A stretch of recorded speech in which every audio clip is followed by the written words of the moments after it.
కష్టము మనిషినంట దీనునిగా మార్చుద్దంట. అందుకే తన అనుభవంలోని చెప్తున్నమాట, నేను శ్రమల పాలై దీనుడనైతిని, ప్రభు నన్ను ఎప్పుడు జ్ఞాపకం చేసుకుంటున్నాడు. ఆయన ఆలోచనలో, ఆయన ఊహలో, ఆయన మొదలో నన్నే తలంచుచున్నాడు. నాకు సహాయము చేయవాడు నీవే, నా రక్షణకర్తవు నీవే, నా దేవా ఆలస్యం చేయొద్దయ్యా. ఈ దీనుని కనికరించటానికి, ఈ దీనుని మీద కటాక్షం చూపటానికి ఏ మాత్రం కూడా ఆలస్యము చేయకుండా.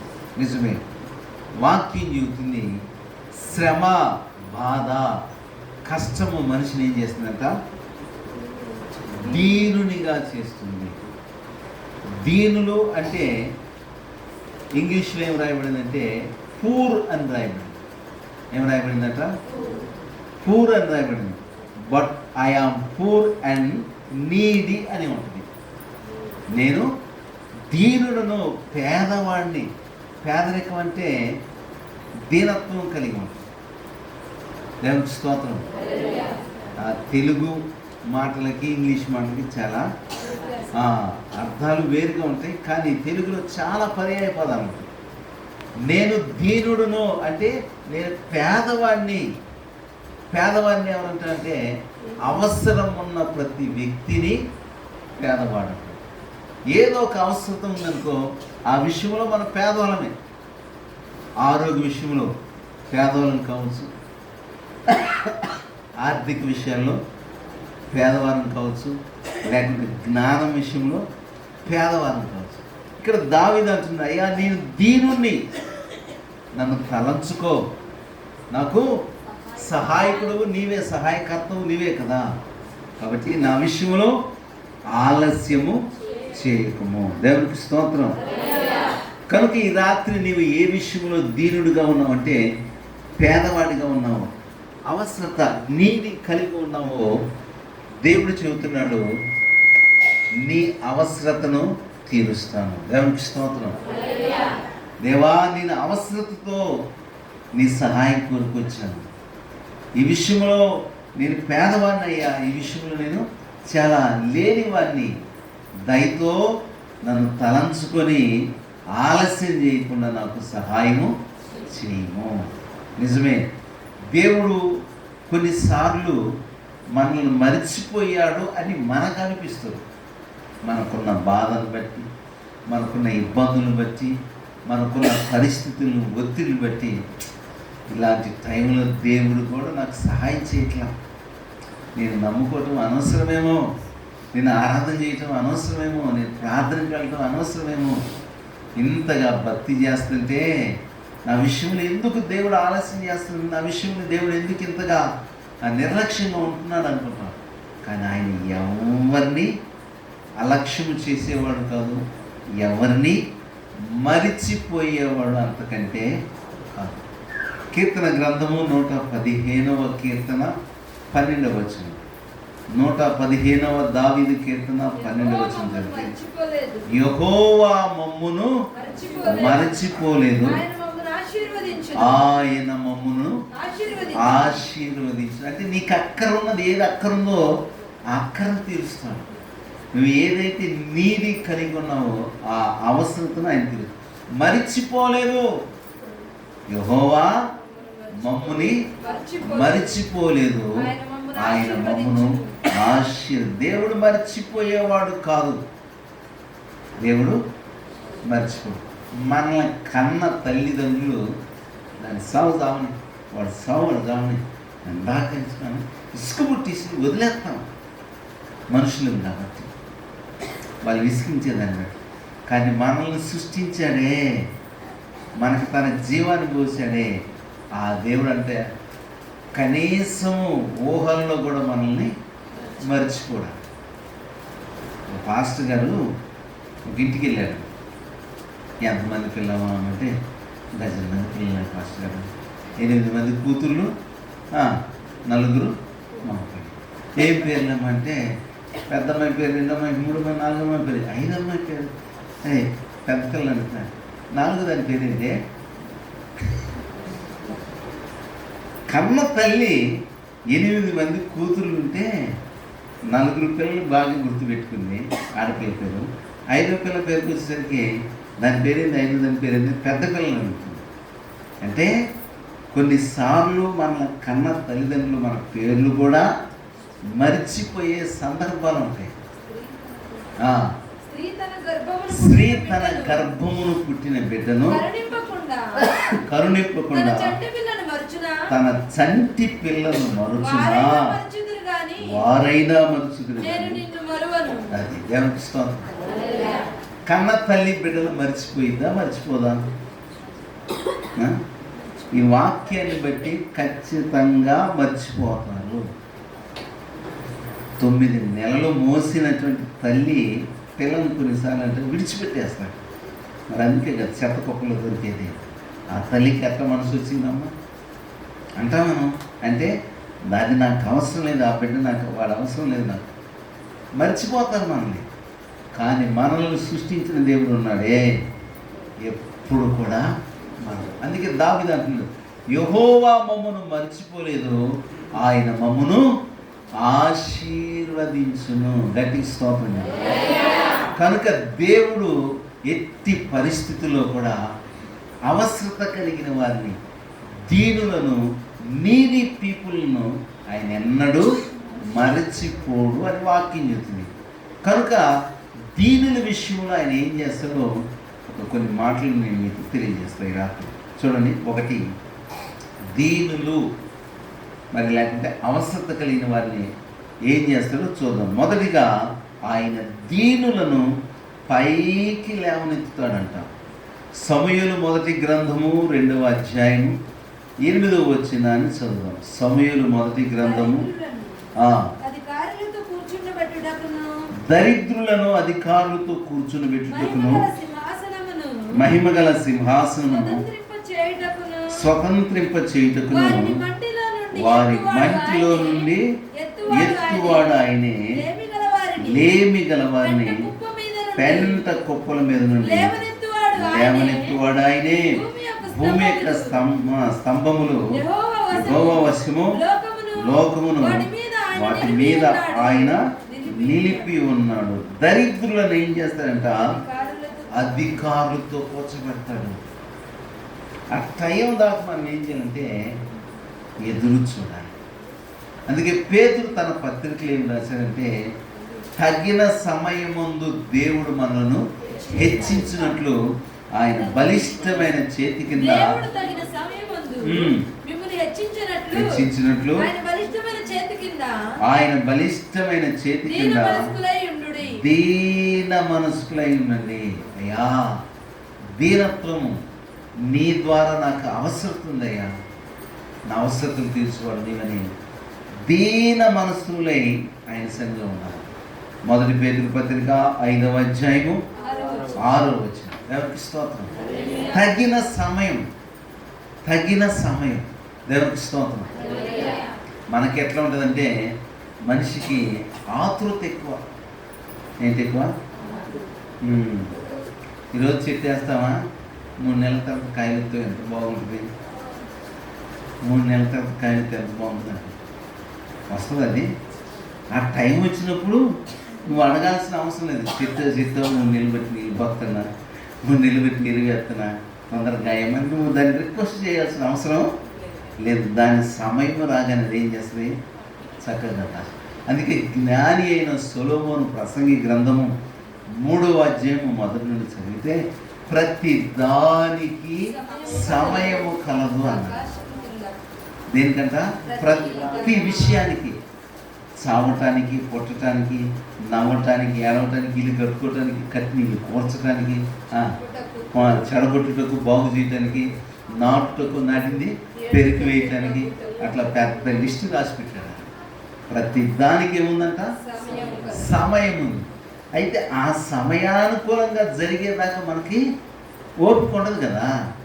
ఇంకెంతకాలం, ఇంకా బొట్ల పిల్లలు పెళ్ళి సంవత్సరం కాలేదంట, మా వాళ్ళ కోసం కాదు, మా కూతురు కోసం కాదు, పుడతారుగా, దేవుడు ఆ టైం రాగానే ఇస్తాడు కదా. మనకేంటి ఆదురత, పెళ్ళి కాగానే సంవత్సరం జరిగితే ఇంకా పెళ్ళి పుట్టారు, ఎన్నాళ్ళు ఏమవుతుంది మా పెళ్ళి, సంవత్సరానికి అంత ఆదురత ఎందుకు?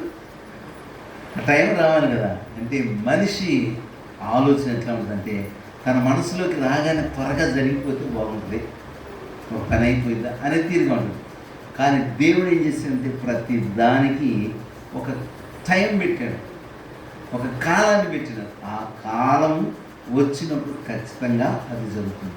ఇక్కడ దావీదు గురించి రాయబడినటువంటి మాట మనం చదివితే, ఆయన దరిద్రులను అధికారులతో కూర్చోబెడతాడంట. ఎవరిని? దరిద్రులు ఎవరు కూడా లెక్క చేయరు, గౌరవించరు, వాళ్ళకి ఎలాంటి రెస్పాన్సిబిలిటీ ఇవ్వరు, గౌరవాన్ని ఇవ్వరు. కానీ దేవుడు అంటున్నాడు, దరిద్రులను అధికారులతో కూర్చోబెట్టుటకు, మహిమగల సింహాసనం స్వతంత్రింప చేయుటకును, వారిని మట్టిలో నుండి ఎత్తువాడు ఆయనే, లేవనెత్తేవాడు కూడా ఆయనే. దేవునికి స్తోత్రం. ఆ టైం రావాలి. ఆ టైం వచ్చినప్పుడు ఏం చేస్తాడు? పైకెత్తి పడతాడు. ఓ రాత్రే ఏమైపోవాలి? సెలబ్రిటీస్ అయిపోవాలని ఎన్ని తిప్పలు పడుతున్నారు మనుషులు. అంటే అలా రాత్రి సెలబ్రిటీస్ అయిన వాళ్ళు ఒక వారం, మహా అయితే ఒక నెల, ఆ తర్వాత ఏం చేస్తారు? అని మర్చిపోతారు. మధ్య ఒకడు కచ్చా బాధం అని పాట పాడాడు. వాడిని ఏం చేశారంటే పైకి ఎత్తి పెట్టారు, లక్షల లైక్లు, వ్యూస్లు వచ్చాయి. ఈరోజు వాడిని తలుసుకునేవాళ్ళు లేదు. అంటే మనిషికి ఒక్కసారిగా గొప్పవాడైపోతే తర్వాత మర్చిపోతాడు. కానీ దేవుడు అంట దీనులను, ఆయన కొరకు కనిపెట్టుకునే వారిని మహిమగల సింహాసనం మీద కూర్చోబెట్టేసి ఆ దరిద్రులను ఏం చేస్తారంటే పెంట కుప్పల నుండి పైకి లేవనెత్తువాడు ఆయనే. దేవునికి స్తోత్రం. దావీదు గురించి మనం ధ్యానం చేస్తే, వాళ్ళ నాన్నకి 8 మంది కొడుకులు. ఎంతమంది కొడుకులు? 8 మంది కొడుకులు. అంటే ఆ 8 మందిలో 7 మాత్రమే కొడుకులుగా తండ్రి దృష్టిలో ఉన్నారు. ఎందుకంటే చిన్నోడు దావీదు కానీ విలువ లేదు. ఎందుకంటే వాడికి చదువు రాదు, వీడు అందరిలాగా అంత చురుకైన వాడు కాదని వాళ్ళ నాన్న ఏం చేశాడంటే ఆ గొర్రె మేకలను కొనిచ్చి, బాయ్ నీకు ఎటు తెలియలేదు, జ్ఞానం పోయి అడవిలోకి వెళ్ళి కాసుకోపోవాలని పంపించాడు. ఏం చేసేవాడంటే అందరికంటే ముందే మందం తోలుకొని, చీకట్లో ఉండగానే మందం తోలుకొని అడవికి పోయేవాడంట. మళ్ళీ చీకట్లోనే వచ్చేవాడంట. యెషయా ఎంతమంది కొడుకులు అంటే వీధిలో వాళ్ళు కూడా చెప్పేవాళ్ళంట, ఆయనకి 7 కొడుకులు అని చెప్పేవాళ్ళు. ఎందుకంటే నేను కానరాడు కదా, చీకట్లో పోతున్నాడు. అట్లా గుర్తింపు లేకుండా ఉన్నటువంటి దావీదుకి దేవుడు ఏం చేశాడంటే గుర్తింపునిచ్చాడు. తన కుటుంబంలోనే గౌరవం లేదు, తన కుటుంబంలోనే గుర్తింపు లేదు, తన కుటుంబంలోనే ఒక సభ్యునిగా ఎన్నిక చేయబడని దావీదును దేవుడు పైకి లేవనెత్తేసి సింహాసనం మీద కూర్చొని పెట్టాడు. అప్పుడు దావీదు ఒక మాట అన్నాడు. చూడండి, 1 సమూయేలు గ్రంథం 18వ అధ్యాయము 18 నుండి 25 వచనాలు చదువుదాం. చూడండి, అందుకు దావీదు, రాజు గారి కాళ్ళు నవ్వుటకు నేను ఎంతటోనే, నా స్థితి అయినను నా తండ్రి కుటుంబమైన ఏ పాటివని సౌలుతో అనెను. అయితే సౌలు కుమార్తె అయిన మెరాబును దావీదుకి ఇవ్వవలసి ఉండగా సౌలు ఆమెను మెహాలోతీయుడైన అద్రియేలుకిచ్చి పెళ్లి చేసి, అయితే తన కుమార్తె అయిన మీకాలు దావీదు మీద ప్రేమ కలిగి ఉండగా సౌలు విని సంతోషపడ్డాడు.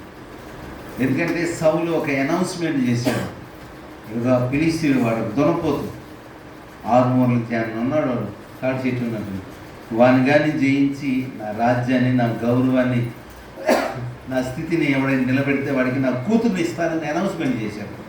ఆ కూతురు ఏం చేసిందంటే వాళ్ళ నాన్న మాట వినుకుంటే వేరే అతను పెళ్లి చేసుకుంది. ఇంకొక కూతురు ఉంది. మీకాలు ఏం చేసిందంటే దావీదుని ప్రేమించిందంట. నా కూతురినిచ్చి పెళ్లి చేస్తాను, మా అమ్మాయి కూడా నేను ప్రేమిస్తున్నాను. దావీదు సౌలు సంతోషపడ్డాడు. అమ్మాయి ఒక బిడ్డ నా పరువు దిగిపోయింది, రెండో బిడ్డ నా పరువు కాపాడింది అనుకున్నాడు. అలాంటి సమయంలో దావీదు నిన్ను నా అల్లుడిగా చేసుకుంటాంటే, దావీదు అన్నమాట రాజు గారికి అల్లుడిని అవటానికి నేను ఏ పాటవాడిని?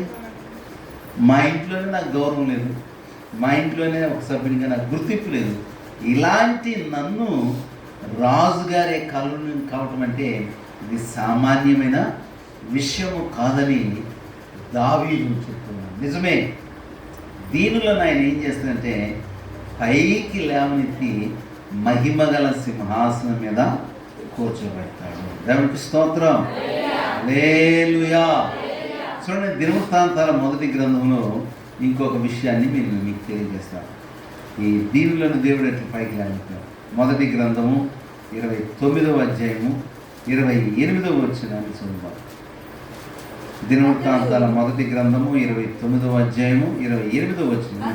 అతడు వృద్ధాప్యము వచ్చిన వాడై ఐశ్వర్య ప్రభావములు కలిగి మంచి ముదిములో, ఎవరైనా దావీదే ఐశ్వర్య ప్రభావములు కలిగిన వాడయ్యాడంట. 4 గొర్రె పిల్లలు 4 మేకల నుంచి బతుకు సత్యసావు బతుకు. నువ్వు ఆ జంతువులు ఒకటేరా, నువ్వు ఊళ్ళో బతికేవాడు కావాలి, బతకాల్సిన వాడు కాదు. అడవిలో బతుకని వాళ్ళ నాన్న నిర్లక్ష్యంగా మాట్లాడి అడవికి పంపించాడు. 4 మేకలు కనిపించేసి. అలాంటి దావీదు మంచి ముసలితనం వచ్చేసరికి ఏమైపోయాడంట? ఐశ్వర్యము ప్రభావము కలిగి మంచి ముసలితనంలో ప్రాణాన్ని విడిచాడు. అంటే దావీదుని దేవుడు ఏం చేశాడు? పైకి లేవనెత్తాడు. దేవునికి స్తోత్రం, హల్లెలూయా. దేవుని వాక్యం తెలియజేస్తున్న సత్యం ఏంటంటే దీనులను పైకి లేవనెత్తువాడు. కనుక మనం ఏ అవసరత కలిగి ఉన్నామో ఆయనకు తెలుసు. ఖచ్చితంగా అవసరతలో ఉన్నటువంటి మనకు సహాయం చేసి ఆ అవసరతను తీర్చి మనను పైకి లేవనెత్తుతాడు. రెండవది చూస్తే దీనులకు ఆయన న్యాయం చేస్తాడంట. ఏం చేస్తాడంట? నిజమే, ఒక పేదవాడికి ఎవరు న్యాయం చేయరు. కారణం ఏంటంటే వాడి దగ్గర ఏముంది?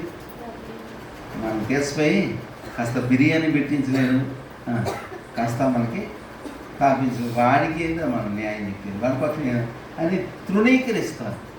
కానీ ఐశ్వర్యవంతుడికి అందరూ కూడా వాడు తప్పైన న్యాయం చెబుతారు.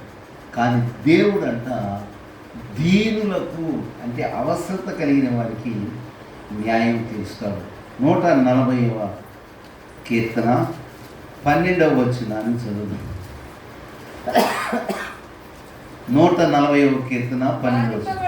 బాధింపబడి వారి పక్షమున యెహోవా వ్యాజ్యమాడుననియు దరిద్రులకు ఆయన న్యాయము తీర్చునని నేను ఎరుగుదును. దేవునికి స్తోత్రం, హల్లెలూయా.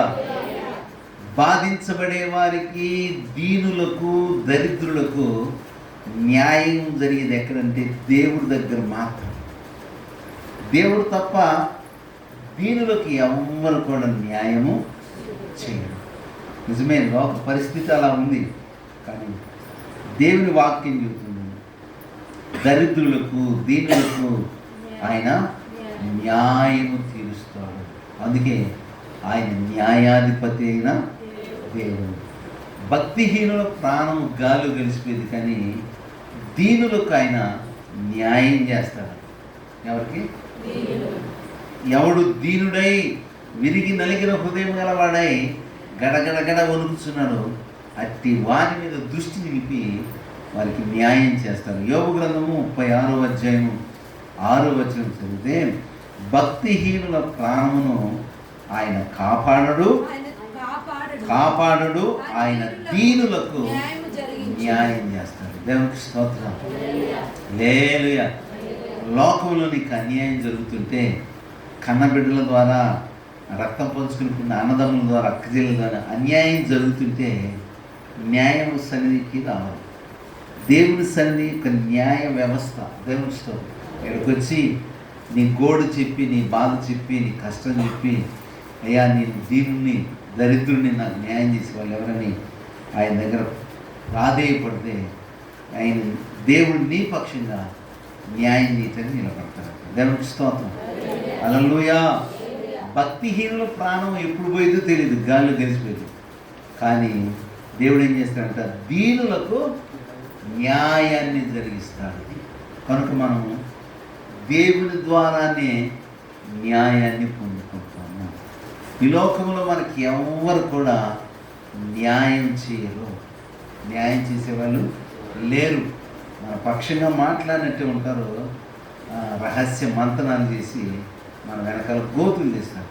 కానీ దేవుడు అంట దీనులకు న్యాయం చేస్తాడు. ఇర్మియా గ్రంథం 22వ అధ్యాయం 16వ వచనం చదువు. ఇర్మియా గ్రంథము 22వ అధ్యాయం. అతడు దీనులకు దరిద్రులకు న్యాయము తీర్చుచు సుఖముగా బ్రతికెను. అలాగున చేయుటే నన్ను తెలుసుకొనుట కాదా, ఇదే యెహోవా వాక్కు. దేవునికి స్తోత్రం. దేవుని తెలుసుకోవటం అంటే ఏంటి అని మనం గమనిస్తే, దీనులకు దరిద్రులకు న్యాయం తీర్చటమే దేవుని తెలుసుకోవటం. అరే నువ్వు చర్చికి వెళ్తున్నావు, ఇంత అన్యాయం ఎందుకు మాట్లాడుతున్నావు? వాడికి ఎవరు ఉందండి, వాడు ఏం చేస్తాడు? మనల్ని అట్టడికి మనం సహాయం చేయటం అనవసరం, తృణీకరిస్తాం. కానీ దేవుని తెలుసుకోవటం ఏంటంటే, దీనులకి దరిద్రులకి న్యాయం చేస్తే దేవుని తెలుసుకున్నట్టు. అలా కాకుండా నీవు మందిరానికి వెళుతూ కూడా దీనునికి దరిద్రుడికి అన్యాయం చేస్తే నువ్వు ఎట్లా దేవుని తెలుసుకున్నాడు అవుతావు? కనుక దేవుని వాక్యం ఉంటుంది. దేవుని తెలుసుకోవటం అంటే దీనునికి దరిద్రునికి నిస్సహాయకుడికి న్యాయం చేయటమే దేవుని గుర్తింపుట. దేవునికి స్తోత్రం.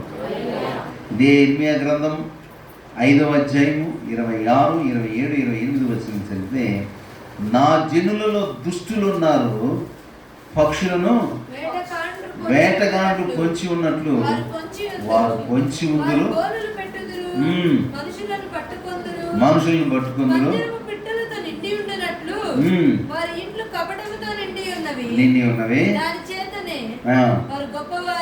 గొప్పవారును ఐశ్వర్యవంతులు అగుదురు, వారు క్రొవ్వి బలిచి ఉన్నారు.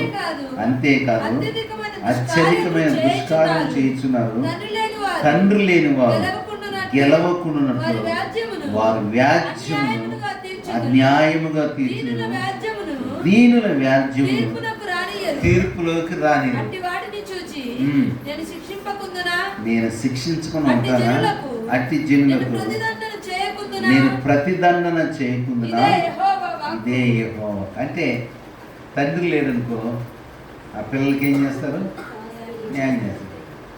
అన్నీ బాబాయ్యలే న్యాయం చేస్తారని వాడికి తెలియదు కూడా, ఆ వయసు కూడా ఉండదు.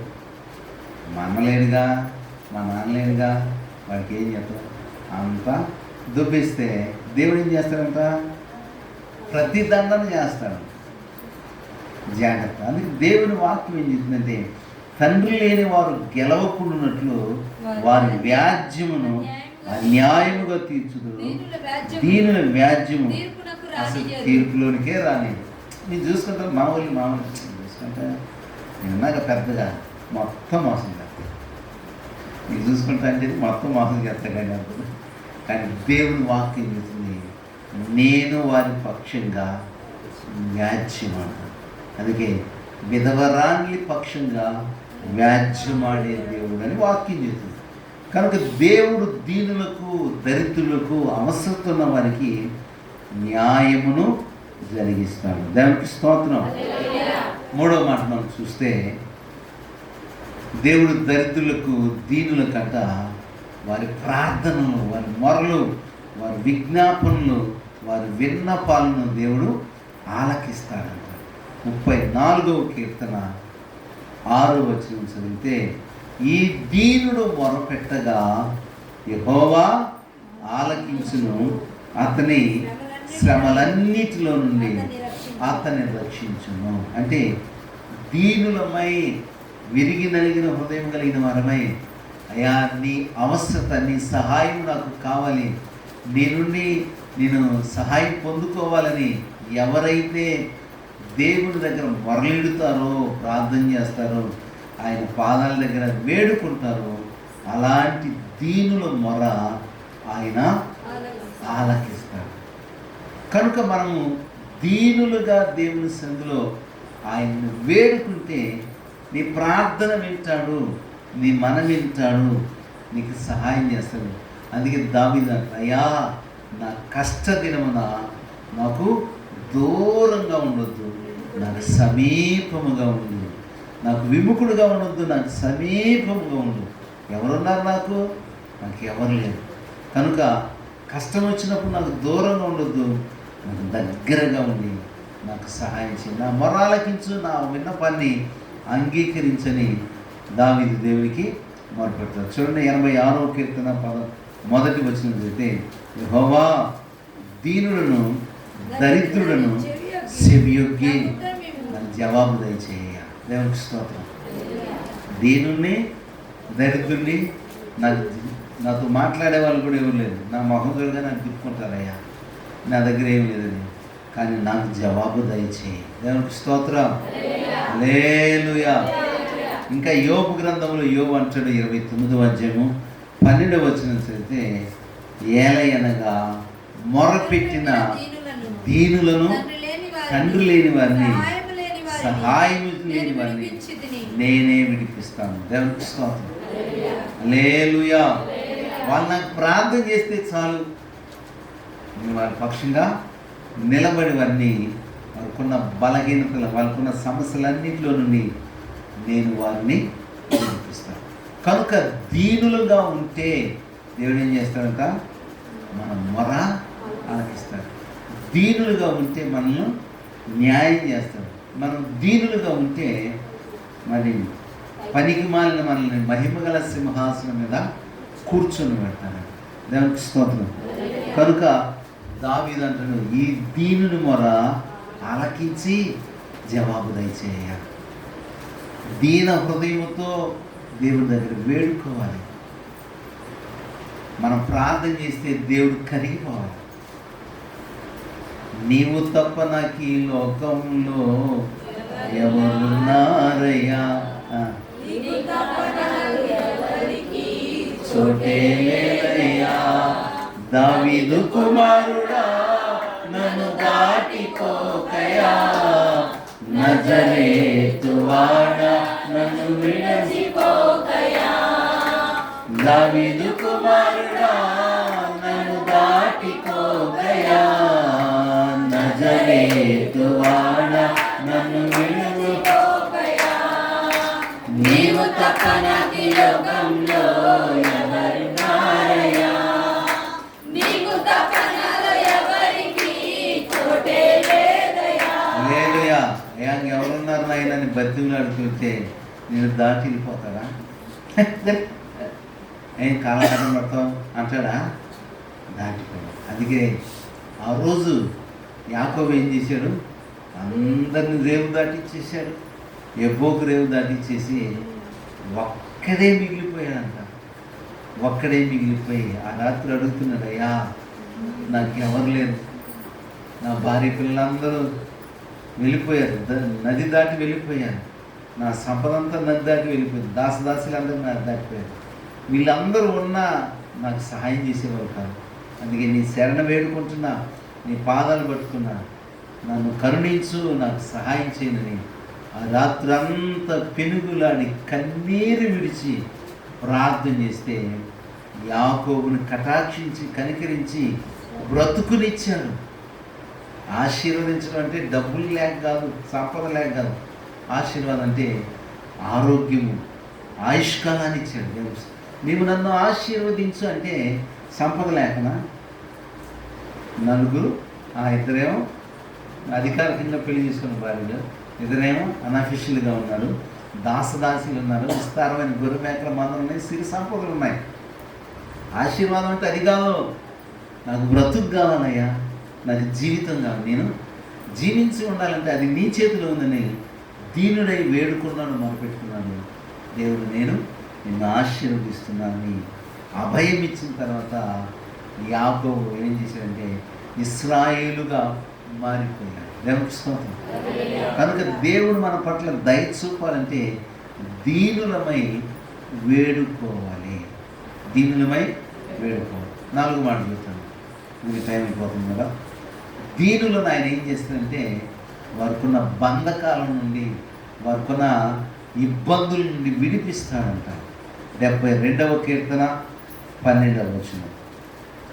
దరిద్రులు మొరపెట్టగా అతడు వారిని విడిపించును, దీనులను నిరాధారులను అతడు విడిపిస్తాడు. దేవునికి స్తోత్రం.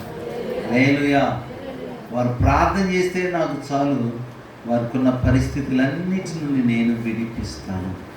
కనుక మనము ఏ సమస్య చేత బంధించబడ్డాము, ఎటు దారి తెలియక, గమ్యము కానాక, కుర్తిలో పడ్డ ఎలకలాగా నా పరిస్థితి అయిపోయింది, నాకేం అర్థం కావట్లేదు, ఏం చేయాలో తోసట్లేదు అంటాం కదా ఒక్కొక్కసారి. అలాంటి పరిస్థితులు నీకు ఎదురైనా నిన్ను నేను విడిపిస్తాను. నిరాధారులను అతడు విడిపించు. నిజమే, మన దేవుడు ఎవరంటే విడిపించే దేవుడు. ఒకసారి ఎలీషా ప్రవక్త దగ్గరికి ఎలీషా శిష్యుని భార్య వచ్చింది. దైవజనుడా, దైవజనుడా, నా భర్త చచ్చిపోయాడు, మీ దాసుడు నా యజమాని చచ్చిపోయాడు. అప్పులు చేశాడు, ఎందుకు చేశాడో నాకు వివరం అయితే చెప్పలా. ఆయన చచ్చిపోయిన తర్వాత వార్త తెలుసుకున్న శవం వారి ఈతలకి కావాల్సినవన్నీ పట్టకపోయారు. ఇదంతా జరిగిపోయిన తర్వాత ఆశయం తెలిసింది ఒకడికి. వాడు ఇప్పుడు వచ్చి ఏమంటున్నాడంటే, ఇంట్లో సామాను కూడా ఏం లేవు కదా, మేమేమి ఇవ్వలేవులే, ఆ 2 కొడుకులు ఇచ్చేసి తెసిపోయి వెట్టి సేకరి చేపించుకొని నా పూర్వ రుణం తీరిన దాకా నా దగ్గరే దాసులుగా బానిసలుగా పెట్టుకుంటాను అంటున్నాడయ్యా. నేను ఒంటరిదాన్ని, భర్త చచ్చిపోయాడు, ఉన్న 2 పిల్లలు పోతే నా పరిస్థితి ఏంటి, నాకు సహాయం చేయమని చెప్పేసి దేవుని సేవకుడైనటువంటి ఎలీషా దగ్గరికి వెళ్ళి మొర్ర పెట్టుకుంది. దేవునికి స్తోత్రం. వాళ్ళ అమ్మల దగ్గరికి వెళ్ళాల, వాళ్ళ మేనమామ దగ్గరికి వెళ్ళాల, వాళ్ళ పెదనాన్న దగ్గరికి వెళ్ళాల, వాళ్ళల్లో ఎవరైనా బాగా ఉన్నతంగా ఉంటుంది వాళ్ళ దగ్గరికి వెళ్ళి, ఎక్కడికి వెళ్ళింది? దేవుని సేవకుని దగ్గరికి వెళ్ళి నా బాధ ఏదైనా ప్రవక్తతో చెప్పినప్పుడు ఆయన ఆమె బాధను, ఆమె పరిస్థితిని గమనించి వారికున్న సమస్య నుండి విడిపించడానికి ఒక మార్గాన్ని చూపించాడు. దేవునికి స్తోత్రం. 2వ రాజుల గ్రంథం 4వ అధ్యాయం 1 నుండి 7 వచనాలు చదివితే అక్కడ నేను చెప్పిన మాటలు ఉంటాయి. కనుక ఆయన ఒక మార్గం ఏం చెప్పాడంటే, అమ్మాయి మీ ఇంట్లో ఏముందమ్మా?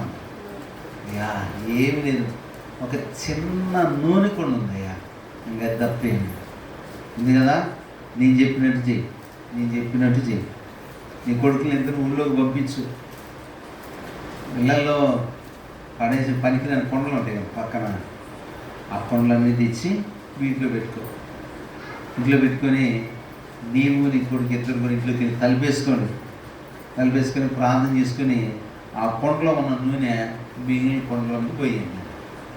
ఇంత కొండలో ఉన్న నూనె పెద్ద పెద్ద బాణలో పోయి ఎక్కబోతుంది. వాళ్ళు ఏమో సందేహాలు వ్యక్తపరచగా మనకైతే 36 డౌట్లు వస్తాయి. అవి ఇట్ ఈజ్ పాసిబుల్, ఎట్లా సాధ్యము, దీనికి ఏమైనా ఆధారం ఉందా, దీనికి రుజువు ఉందా అని మనం 96 ప్రశ్నలు వేస్తాం కదా. వాళ్ళు ఏమన్నా దేవుడి సేవకులు చెప్పారని చెప్పేశారు. 2 పిల్లలు పెట్టుకుని ఆ తల్లి ప్రార్థన చేసుకుంది, ఆ నూనెను వంపటం ప్రారంభించింది. వాస్తా ఉంటే నిండుతున్నాయి కానీ ఇది మాత్రం అయిపోతాయి. ఆ కొండలన్నీ ఇంకేమైనా ఖాళీగా ఉన్నాయా పిల్లలారా అంటే, అమ్మ ఏమి లేవు, అన్నీ నిండిపోయాయి. ఖాళీగా లేవు, అన్నీ నిండుకున్నాయి అన్న తర్వాత, నిండిపోయాయి అన్న తర్వాతనే ఆ నూనె ఆగిపోయినట్టు. అప్పుడు దైవజనుడు, వీటిని నమ్మి మీ అప్పులన్నీ తీర్చుకోండి, ఇంకా మిగిలితే వాటితో మీరు బ్రతుకును కొనసాగండి.